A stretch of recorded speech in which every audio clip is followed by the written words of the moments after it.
रामकृष्ण जैसे लोग भारत में, नेपाल में और विश्व में ही जन्मते ही रहते हैं। विवेकानंद जैसे शिष्य भी बहुत सौभाग्यशाली होते हैं जब उनको रामकृष्ण जैसा गुरु मिलता है। तो एक विवेकानंद ने सारे विश्व में, हिंदुस्तान नेपाल में ही नहीं, सारे विश्व में रामकृष्ण की, वो विद्यार्थी ही थे जब रामकृष्ण से मिले तो विद्यार्थी थे। तो एक चित्र जब आया उनका, तो वो बैठे थे, ध्यान में बैठे थे, रामकृष्ण का चित्र था। तो रामकृष्ण उसको, उस चित्र के पैर पड़ने लगे। तो लोग को बड़ा आश्चर्य हुआ, क्यों नहीं जानते थे, तो उनको पागल ही समझते थे, पागल जैसा ही व्यवहार भी था उनका। दक्षिणेश्वर में जो मंदिर है जिसमें रहते थे, कमरा है उनका रामकृष्ण का, तो अमेरिका है, इंग्लैंड, पूरे यूरोप में, और आज रामकृष्ण को सारी दुनिया में लोग जानते हैं। इसी तरह कृष्ण की भक्ति, ऐसे नाचना देख रहे थे, सब रशियन लड़कियां नाच रही थी, रशियन। जब प्रभुपाद ने काम किया है, उन्होंने जब अमेरिका गए, उनके पास अमेरिका जाने समय क्या था, एक भागवत थी धोती था, 2 ट्रांसफर करने के लिए $8 था, $8 था उनके पास। मैं दुनिया में 110 कृष्ण के मंदिर बनाऊंगा, 110, 1-2 नहीं, और लाखों लोगों को कृष्ण भक्ति में, ऐसे लोगों को जो हिंदी भी नहीं जानते, इंग्लिश भी नहीं जानते, संस्कृत भी नहीं जानते, उनको ऐसे स्ट्रीट पर नचाना कितना कठिन है। तो ये कैसे हुआ, एक शिष्य के अंदर जब पूर्ण समर्पण हो जाता है तो उसके अंदर से भगवान कृष्ण ही काम करने लग जाते हैं। तो स्वामी जी खड़े हुए बोलने के लिए, तो उन्होंने एड्रेस किया, my American brother and sister. अभी हम बात कर रहे हैं ना, मुझे विवेकानंद की एनर्जी फील हो रही है, वो भी मेरे पीछे खड़े हैं। His speech was considered the best speech. Washington post और न्यूयॉर्क टाइम सब में फ्रंट पेज में उनका फोटो था, हर पत्रिका के अमेरिका के। और उनका एक after one speech he became popular in America. वो जगह जहाँ उन्होंने प्रवचन दिया था, अभी भी वहाँ एनर्जी है। जब मैं गया था 2007 में वहाँ गया था, तो 100 साल से ज़्यादा हो चुका था, फिर भी अभी भी एनर्जी। रामकृष्ण जैसे लोग भारत में, नेपाल में और विश्व में ही जन्मते ही रहते हैं, लेकिन उनके बारे में हम लोगों को कोई जानकारी नहीं मिलती है, क्योंकि वो ऐसे सौभाग्यशाली नहीं होते हैं। गुरु भी बहुत सौभाग्यशाली होता है, तब उसको विवेकानंद जैसा शिष्य मिलता है। विवेकानंद जैसे शिष्य भी बहुत सौभाग्यशाली होते हैं जब उनको रामकृष्ण जैसा गुरु मिलता है। तो एक विवेकानंद ने सारे विश्व में, हिंदुस्तान नेपाल में ही नहीं, सारे विश्व में रामकृष्ण की परिचय दे दी, एक व्यक्ति ने। वो भी जिया कितना, सिर्फ 39 ईयर। उसकी भी आयु देखिए कितनी, स्वामी जी की आयु सिर्फ 39 साल।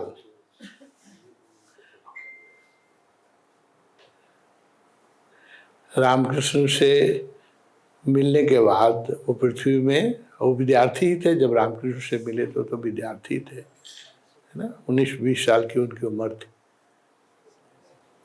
उसके बाद रामकृष्ण के साथ जो उन्होंने काम किया, अद्भुत जो काम किया, रामकृष्ण के शरीर छोड़ने के बाद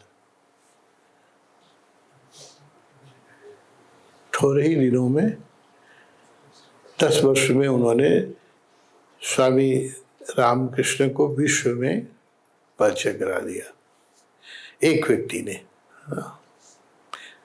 रामकृष्ण के साथ और भी लोग थे, बंगाल, आज तो पूरा बंगाल ही है रामकृष्ण के साथ। तो उस समय उनको कोई पहचानता नहीं था, पागल समझता था। रामकृष्ण की एक चित्र है, उस समय तो इंडिया में फोटोग्राफी आया ही था। जब रामकृष्ण थे तो इंडिया में फोटोग्राफी आए थे, बड़ा कैमरा होता था। तो स्वामी रामकृष्ण के तो 4-5 से ज़्यादा चित्र ही नहीं है, उससे फोटोग्राफी नई नहीं आई थी। तो एक चित्र जब आया उनका, तो वो बैठे थे, ध्यान में बैठे थे, रामकृष्ण का चित्र था। तो रामकृष्ण उसको, उस चित्र के पैर पड़ने लगे। तो सब लोग को आश्चर्य हुआ, बोले कि अपने ही चित्र के आप फोटो दिखाई गए है, तो है ना, बस ध्यान ये फोटो, ये फोटो, ये चित्र जो आया, उनके 5-6 चित्र से ज्यादा नहीं है। उसे कैमरा नया नया आया था हिंदुस्तान में। तो रामकृष्ण कब शरीर छोड़े हैं, 86 में, कब 1886 से 1890 में ऐसे। तो 1886 में रामकृष्ण ने शरीर छोड़ दिया। उस समय फोटोग्राफी नई नई आई थी हिंदुस्तान में। ये जो पिक्चर आपने देखा, वो जो फोटो आया, तो रामकृष्ण अपने फोटो को खुद ही पैर छूने लगे। तो लोग को बड़ा आश्चर्य हुआ है कि उनको तो इतने मस्त थे, तो लोग जो नहीं जानते थे तो उनको पागल ही समझते थे, पागल जैसा ही व्यवहार भी था उनका। तो लोगों ने कहा कि क्या कर रहे हैं आप, अपने चित्र का पैर छू रहे हैं, लोग देखेंगे तो क्या कहेंगे। तो रामकृष्ण को होश आया, तो रामकृष्ण ने कहा, अरे रे, ये मेरा चित्र नहीं, मेरी समाधि का चित्र है, मैं समाधि को पैर पड़ रहा था। और एक उन्होंने प्रोफेसी की उस समय, देखिए कभी बुद्ध पुरुषों को कितना विजन होता है भविष्य का। लोग हंस रहे थे उनके, जो अपने पैर छू रहे थे अपने फोटो का। तो रामकृष्ण ने कहा कि देखो, आज तुम लोग हंसते हो,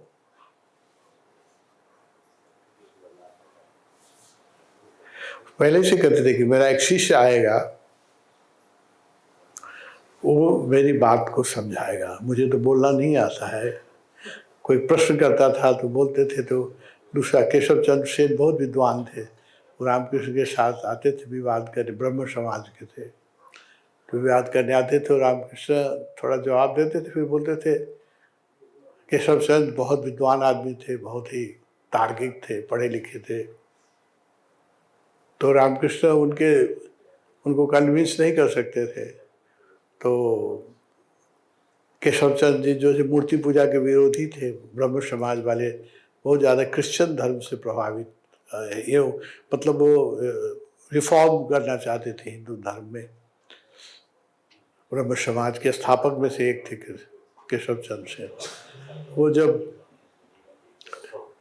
रामकृष्ण से बात, मूर्ति पूजा का विरोध करते थे शुरू के दिनों में, तो रामकृष्ण जब जवाब नहीं दे पाते थे तो कहते थे, ठहरो ठहरो केशव, मेरा एक शिष्य आने वाला है,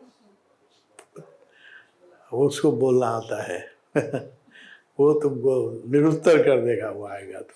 वो विवेकानंद के पहले ही, वो तो छत पर चढ़ जाते थे, वहाँ दक्षिणेश्वर में जो मंदिर है जिसमें रहते थे, कमरा है उनका रामकृष्ण का, आप लोग कलकत्ता जाएं, वहाँ जरूर जाएं, बहुत पवित्र एनर्जी है। उसके छत पर बैठ जाते थे और चिल्लाते थे, नरेंद्र तू आता क्यों नहीं है, कहाँ है। जब विवेकानंद नहीं आए थे उस समय से वो चिल्लाते थे, तू लोग कहाँ है, आता क्यों नहीं है। तो स्वामी जी आए तो उनकी उम्र 19-20 साल की थी, विद्यार्थी थे। और रामकृष्ण से मिलने के बाद 19 साल ही बाद जिए, ज़्यादा नहीं जिए, सिर्फ 19 साल जिए।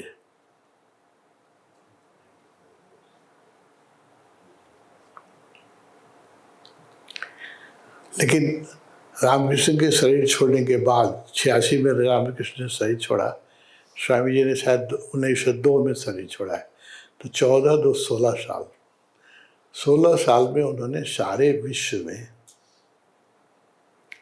रामकृष्ण की पहचान बना दी। एक आदमी ने। हाँ, भीड़ नहीं चलता था कोई उसके साथ, न टेप रिकॉर्डर था, न कंप्यूटर था, न सोशल मीडिया था। अभी तो सब कुछ है ना, कुछ भी नहीं था। एक आदमी था, उसकी गुरु भक्ति थी उसके साथ और संकल्प। तो अमेरिका है, इंग्लैंड, पूरे यूरोप में, और आज रामकृष्ण को सारी दुनिया में लोग जानते हैं। कोई भी ऐसा धार्मिक व्यक्ति नहीं होगा विश्व में जो रामकृष्ण का नाम न सुना हो। एक आदमी ने करीब, वो भी उनका जो कार्यकाल हुआ है 12 साल करीब उन्होंने काम किया है। 12 साल में उन्होंने सारे, और इतना बड़ा मठ बनाया वहाँ, रामकृष्ण मिशन बेलूर मठ, इतना बड़ा। रामकृष्ण तो कमरे में रहते थे दक्षिणेश्वर के टेम्पल में। स्वामी जी ने तो इतना बड़ा मठ बनाया, बेलूर मठ। तो एक आदमी कितना काम कर सकता है, इसका कोई जवाब नहीं है। इसी तरह कृष्ण की भक्ति, राय से नाचना, देख रहे थे सब रशियन लड़कियां नाच रही थी। रशियन, रूस जैसे देश में जहाँ भाषा का इतना प्रॉब्लम है, लोग हिंदी नहीं समझते, इंग्लिश भी नहीं समझते। उस समय तो और नहीं समझते थे जब प्रभुपाद ने काम किया है। वो गए हैं प्रभुपाद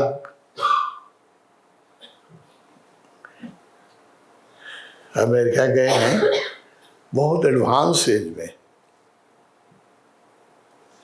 70 साल, देखो तो 70 साल की उम्र में गए, शायद 70 ईयर्स,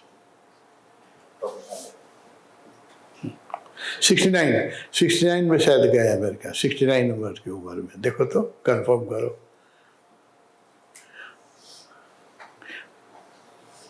और 80 में शरीर छोड़ दिया है, 11 साल में। उन्होंने जब अमेरिका गए, वो उनके पास अमेरिका जाने में क्या था, एक भागवत थी, धोती था 2, 69 में गए थे, और 80 ईयर में तो शरीर छोड़ दिया है। 11 साल उनका कार्यकाल है, देखो। उनके साथ $8 था टोटल। जब वो उस समय इंडिया में फॉरेन जाने वाले को जो दिया जाता था फॉरेन करेंसी ट्रांसफर करने के लिए, वो $8 था। $8 था उनके पास 81 में, हाँ 80 में आ गए थे इंडिया, 80 में आ गए वृंदावन। तो सोचिए कि कितना, 11 साल में उन्होंने भी सारा काम किया, 11 साल में, ज़्यादा नहीं। वो भी 70 साल का आदमी तो बूढ़ा हो जाता है। 70 साल में अमेरिका जाके संकल्प किया कि मैं दुनिया में 110 कृष्ण के मंदिर बनाऊंगा। 110, 1-2 नहीं।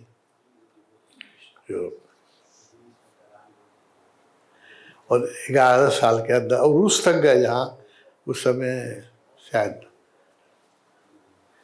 एकदम कठोर कम्युनिज्म था रूस में।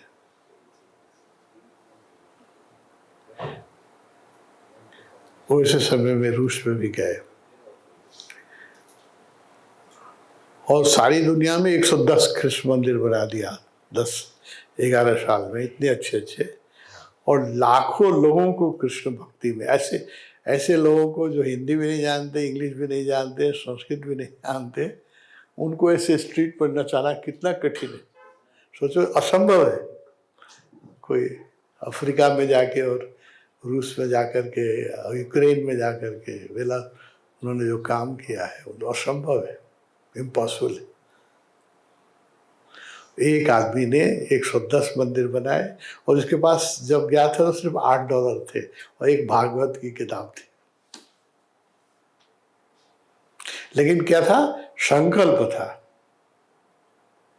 हम लोग के पास क्या है, पैसा है, गाड़ी है, घर है, एयर कंडीशन है, मेडिटेशन हॉल है ना, गर्म पानी है, सब कुछ है। एक चीज नहीं है, संकल्प नहीं है। इसलिए हम लोग कुछ नहीं कर पाते। गुरु भक्ति नहीं और संकल्प नहीं है। उनके पास वो दो चीज थी। जाते समय प्रभुपाद को तो 2 बार तो हार्ट के पेशेंट थे, उनको हार्ट अटैक हुआ जहाज में।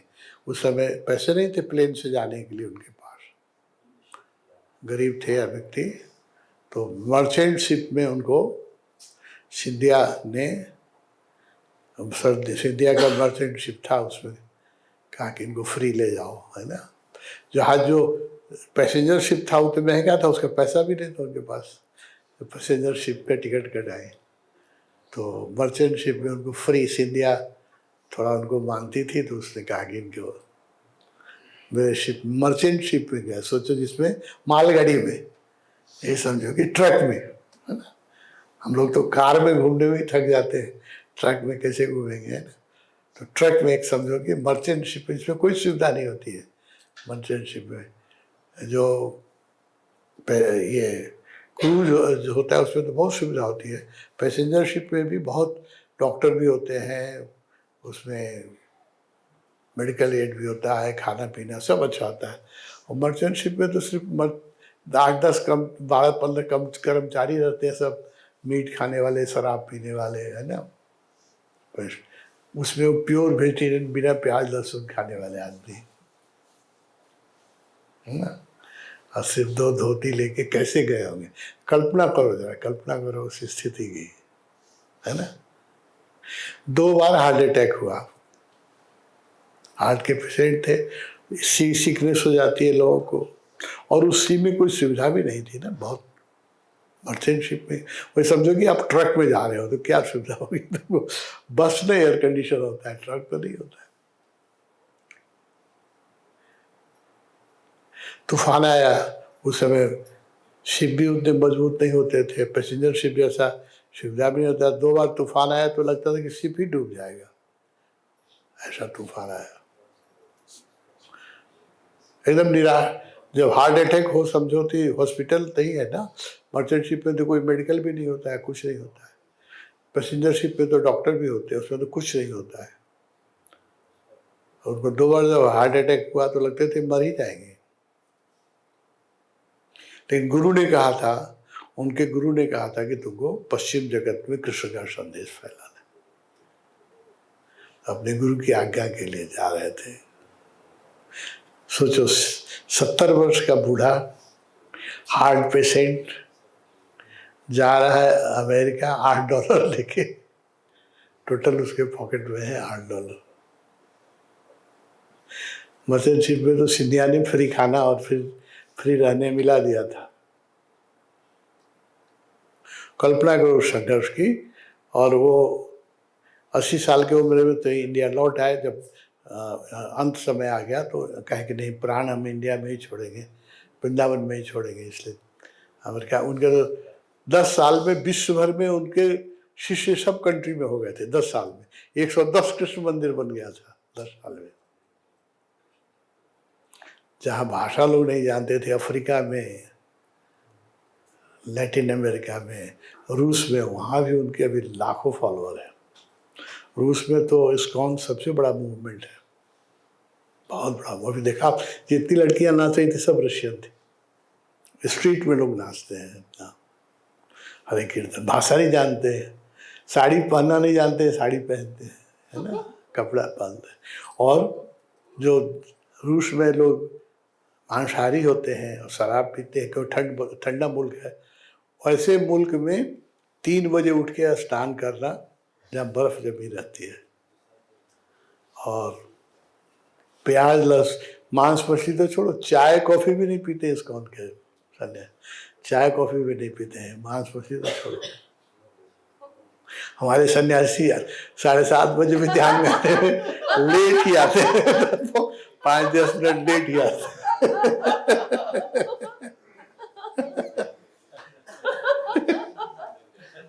रूस में मैंने भी उस वक्त थोड़ा काम किया है। रूस के जो इस्कॉन के मेंबर से मेरा बहुत प्रेम है। वो लोग अपने फंक्शन में हमको बुलाते थे।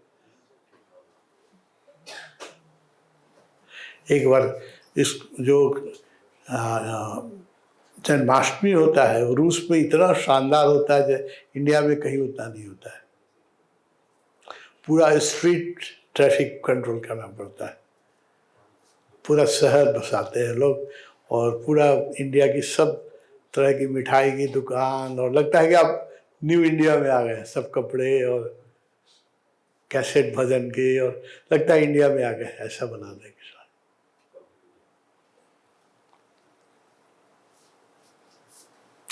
ओशो वाले से उन लोगों का ज़्यादा अच्छा संबंध नहीं रहता है, क्योंकि हम लोग उतना डिसिप्लिन नहीं मानते हैं। वो लोग तो प्याज लहसुन भी नहीं खाते हैं, रूस में भी प्याज लहसुन नहीं खाते। लोगों ने बताया कि वहाँ 3 बजे उठ के, उनका 3:30 बजे तो मंगल आरती होती है सुबह, तो उसके पहले नहाना है। तो रूस में तो पाइप जम जाता है जाड़े में, तो पानी नहीं आता है पाइप से, तो नहाएंगे कैसे? और बिना नहाए मंगल आरती नहीं कर सकते हैं। तो लोग क्या करते हैं, जाड़े में बर्फ गिरी रहती है। रशियन फ्रेंड दोस्तों ने मुझे बताया, इसको उनके दोस्तों ने, कि वो बाहर बगीचे में जाके बर्फ पर लौटते हैं, स्नान हो गया और तौलिया से पोंछ लेते हैं। बिना नहाए कृष्ण मंदिर में जा नहीं सकते, पानी जमा हुआ है पाइप में, पानी आता नहीं है। और उनके मंदिर भी उस समय तो बहुत गरीब थे, अब तो थोड़ा हुआ है, उस समय तो कुछ नहीं था उनके पास। तो बर्फ में लौट के तौलिया से पूछ के और धोती पहन के 3:30 बजे मंगल आरती के लिए कृष्ण मंदिर में आ जाते हैं। एक भी ओशो सन्यासी ऐसा कर सकेगा? इसलिए हम लोग के गुरु का काम भी नहीं होता है। थपड़ी बजा के लोग आते हैं, थपड़ी बजा के चले जाते हैं। उन लोगों के जीवन से प्रेरणा लेनी चाहिए। मुझे तो बहुत प्रेरणा मिलती। मुझे उन लोगों ने गेस्ट बनाया था और कहा थे कृष्ण जी के बारे में बोलने के लिए मॉस्को में, प्रभुपाद के लिए कृष्णाष्टमी के समय में। जो बहुत प्रभुपाद जी के प्रति मेरे मन में बहुत सम्मान है, बहुत सम्मान है। अपने गुरु के प्रति कितना समर्पण और कितना त्याग और कितना आत्मविश्वास। सोचो ना, अकेला आदमी एक भागवत की कॉपी लेके, और वहाँ वो बाद में कहते हैं, हम उनका जीवनी सब लोगों से मैं आग्रह करता हूँ, आप लोगों को अगर गुरु भक्ति की प्रेरणा लेनी है तो इन लोगों की जीवनी पढ़िए। विवेकानंद की जीवनी पढ़िए, स्वामी विवेकानंद कैसे अमेरिका में कितना संघर्ष किया। प्रभुपाद जी की जीवनी पढ़िए, कितना संघर्ष करना पड़ा अमेरिका में।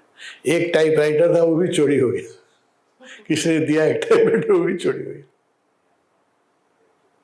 रहने की जगह नहीं, खाने की जगह नहीं शुरू के दिनों में, लेकिन फिर 10 साल के अंदर कैसा कमाल किया। आज अमेरिका के हर बड़े शहर में इस्कॉन का मंदिर है, और छोटा मोटा मंदिर नहीं है, विशाल मंदिर है, जहाँ इंडियन रेस्टोरेंट है, खाना भी इंडियन मिलता है, किताबें मिलती हैं, कीर्तन होता है ना। दुनिया भर में 110 मंदिर बना के मरे और शरीर छोड़ा। तो ये क्या कैसे हुआ? एक शिष्य के अंदर जब पूर्ण समर्पण हो जाता है तो उसके अंदर से भगवान कृष्ण ही काम करने लग जाते हैं।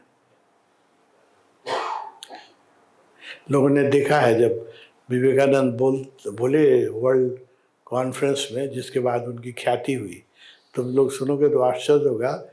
वर्ल्ड कांग्रेस में जो उनका इनविटेशन था, उनका इनविटेशन कार्ड कहीं खो गया, कोई जानता नहीं था अमेरिका में उनको।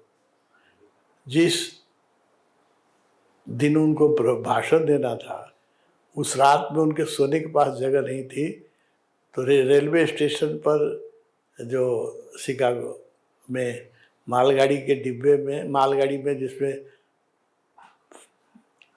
पड़ाल रहता है ना, पड़ाल में सोए वो रात में, क्योंकि उनके पास कपड़े भी नहीं थे और रहने की जगह नहीं थी। उस आदमी ने जो सुबह में रामकृष्ण पर प्रवचन दिया, तो देखो कैसा जादू होता है, जब कोई व्यक्ति समर्पित हो जाता है तो कैसा जादू होता है।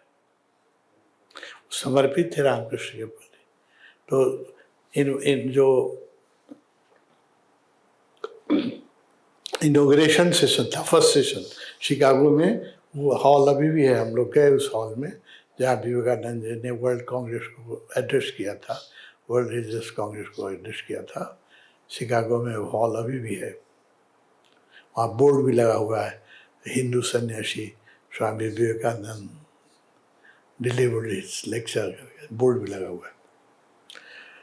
तो 5-5 मिनट कहा गया कि सब धर्मों के, सब धर्म के लोग गए थे, बुद्ध धर्म के, हिंदू धर्म के, बुद्ध धर्म के भी जो गए थे वो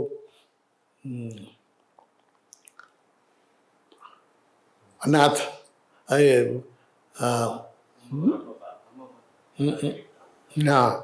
अनागरिक धम्मपाल बुद्ध धर्म को रिप्रेजेंट करने गए थे। एनी बेसेंट थी उसमें, थियोसॉफीज को रिप्रेजेंट करने वाली, सब धर्म के रिप्रेजेंटेटिव थे, इस्लाम के भी थे, हिंदू के भी, विभिन्न मतों के थे। स्वामी जी हिंदू धर्म को प्रतिनिधित्व कर रहे थे। तो इनॉग्रेशन सेशन में दिया गया सबको 5-5 मिनट कि आप लोग इंट्रोडक्शन, अपने इंट्रोडक्शन स्पीच 5 मिनट्स, और उसके बाद दूसरे दिन था जिसमें उनको अपने धर्म का स्पीच देना था। इनॉग्रेशन सेशन में तो व्यवस्थापक लोग बोले और सबको कहा कि 5-5 मिनट। एनी बेसेंट ने लिखा, एनी बेसेंट उसमें थी, थियोसॉफीज को रिप्रेजेंट कर रहे थे, और धम्मपाल भी थे, बुद्ध धर्म को रिप्रेजेंट कर रहे थे। 1800 कितने में हुआ है ये, कोई देखो तो 1890 के पास होगा, 1890 के बाद। हाँ 96 93 1893 1893 में, है ना। तो उनका भी कार्यकाल 10 साल का है, 9 साल का।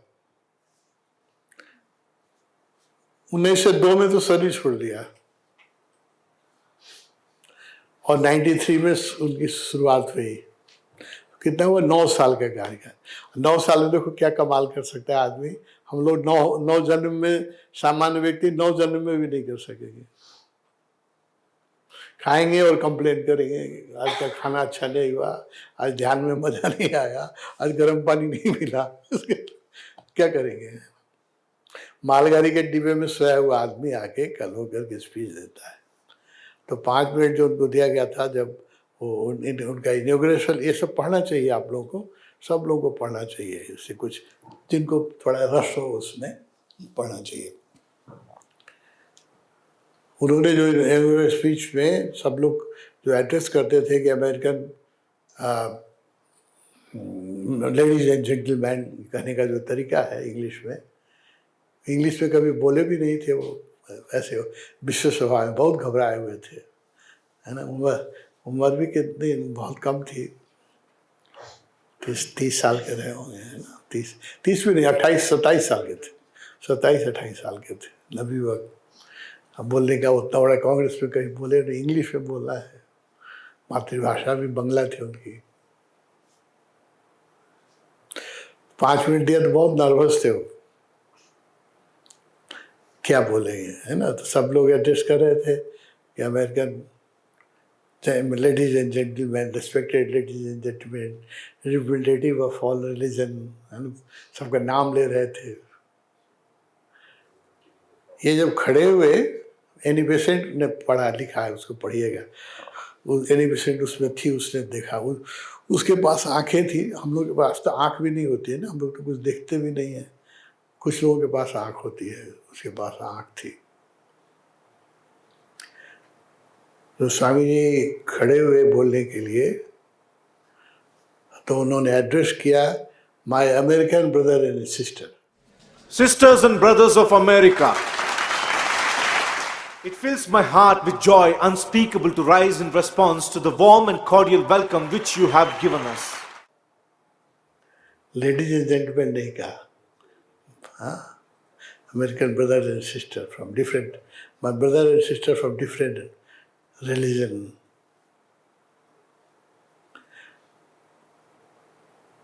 अभी तो कोई देखो सुनोगे तो साधारण बात है, कोई भी कह सकता है ये बात, है ना। लेकिन लोग ताली बजाने लगे क्योंकि नया एड्रेस था, अमेरिकन ब्रदर।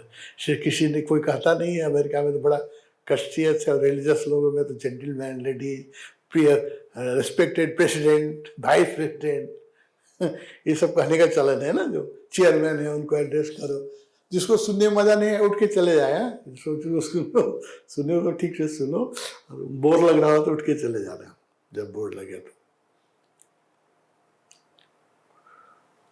तो जब उन्होंने एड्रेस किया तो एनी बेसेंट ने लिखा है, मैंने एनी बेसेंट की किताब में पढ़ा है, उनके पीछे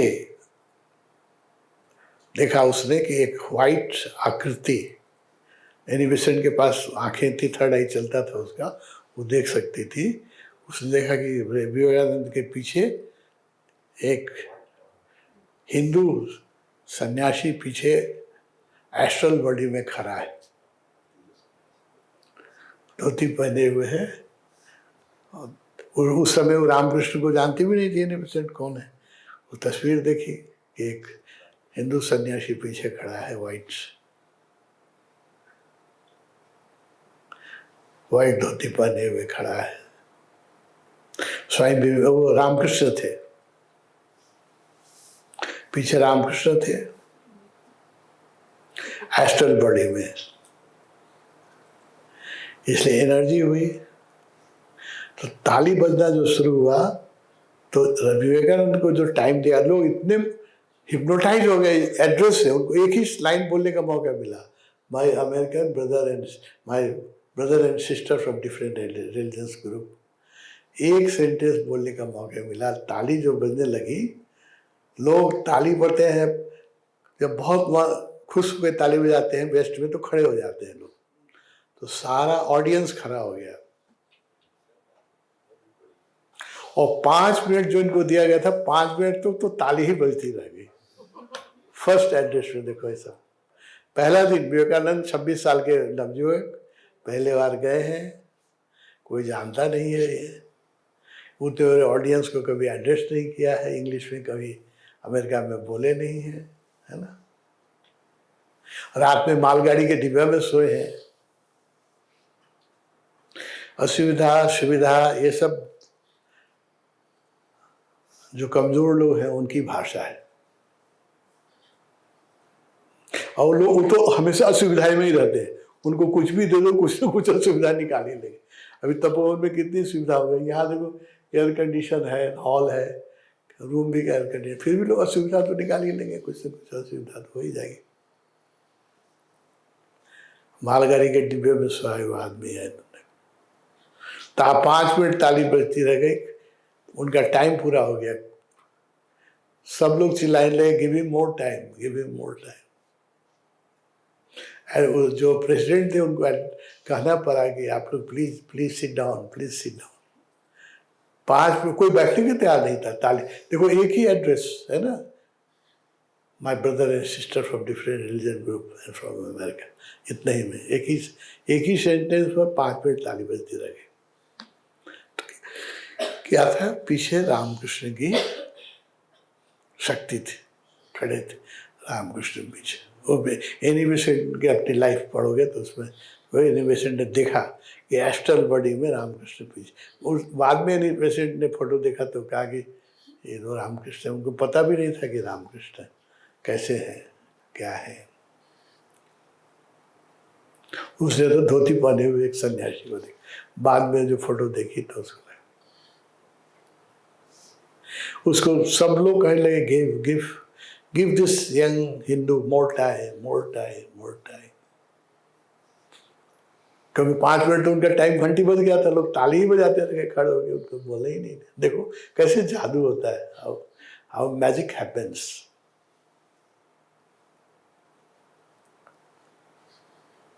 फिर उनको 5 मिनट और दिया गया और प्रेसिडेंट ने सबको कहा कि आप लोग बैठ जाइए, सुनिए इनको। 5 मिनट उन्होंने एड्रेस किया है, वो हिस्टोरिकल एड्रेस है, कभी हमारे यूट्यूब में है, कभी हम सुनाएंगे, है ना। रिकॉर्ड उनके वॉइस में तो नहीं है, रिकॉर्डेड नहीं है, लेकिन वो दूसरे ने पढ़ा है, उसको है, शॉर्ट हैंड में लोगों ने लिखा है, उसमें तो रिकॉर्डिंग फैसिलिटी थी नहीं दुनिया में, उनकी आवाज़ में नहीं है लेकिन है। यूट्यूब में खोलो तो मिलेगा विवेकानंद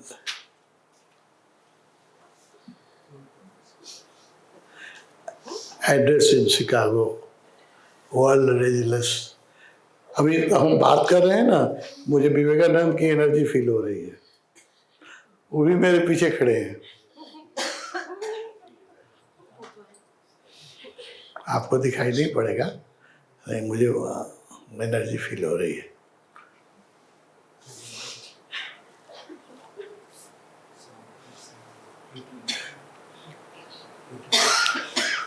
हाँ, उनकी आवाज़ में नहीं है, वो झूठ मूठ बोला है, वो झूठ बोला है वो। उससे रिकॉर्डिंग थी ही नहीं। 1800 कितना है, 1896 ना? हाँ हाँ, 1896 में तो रिकॉर्डिंग कहाँ था, कोई रिकॉर्डिंग था ही नहीं। किसी ने वो लिखा हुआ था, उसको पढ़ा है। His speech was considered the best speech, सबसे अच्छा समझा। 25 अगस्त, कोई बात। 1893 तो उनके संबोधन के बाद ही लोग उनके प्रति सब नतमस्तक हो गए, और he was considered the best speaker of that convention. Youngest also, he was only 26 years old, है ना? He was considered the youngest and also the best speaker. और दूसरे दिन उनको जो दिया गया है बोलने के लिए, तो फिर वो भी सुनने लायक है, वो बाद में सुनिएगा। जो मेन स्पीच है हिंदू धर्म पर उन्होंने जो बोला है।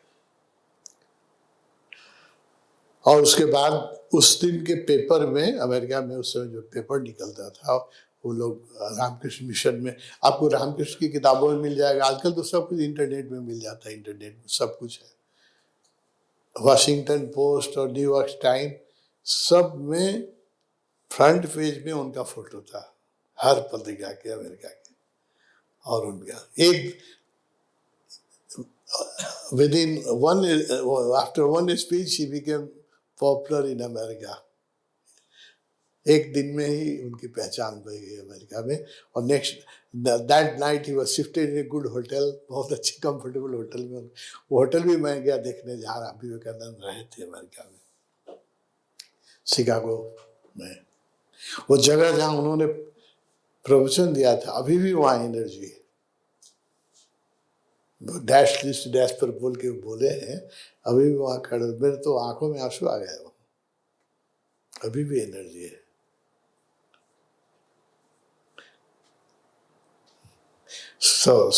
जब मैं गया था 2007 में वहाँ गया था, तो 7 या 8 में, है ना? तो 100 साल से ज़्यादा हो चुका था, फिर भी अभी भी एनर्जी है।